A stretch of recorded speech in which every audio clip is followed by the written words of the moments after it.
کہ آج M Q M Pakistan کا جنرل ورکر اجلاس تھا. ویسے تو یہ اجلاس جو ہے وہ ایم کیو ایم نے کہا تھا کہ بلدیاتی الیکشن کے حوالے سے تیاریوں کے لیے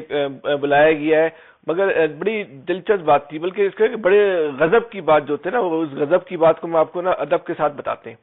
غضب کی بات یہ ہوئی کہ اس پورے اجتماع میں ایم کیو ایم کے کنوینر خالد مقبول صدیقی، ویسے تو پوری لیڈرشپ جو ہے وہ جو اسٹیج پہ بیٹھی ہوئی تھی کافی پریشان اور کنفیوز نظر آ رہی تھی، لیکن خالد مقبول صدیقی کی تقریر جو تھی نا وہ بڑی کنفیوز انہوں نے تقریر کی، اور ایسا لگتا تھا کہ جو لندن میں جو کیس چل رہا ہے اس کیس کے حوالے سے جو سوشل میڈیا پہ جو ریئیکشن آ رہا ہے اس کے واضح جو نفسیاتی اور اعصابی اثرات جو ہیں وہ خالد مقبول صدیقی کے اوپر جو ہے وہ پڑے ہوئے تھے. انہوں نے اپنی تقریر میں جو کم سے کم 40 سے 50 دفعہ یہ کہا ہوگا کہ آپ پریشان نہ ہوں، آپ پریشان نہ ہوں، آپ پریشان، مختلف موقعوں پہ کہتے چلے جا رہے تھے، اور وہاں بیٹھے ہوئے صحافی بھی بول رہے تھے بھائی کون پریشان ہے، کس لیے پریشان ہے.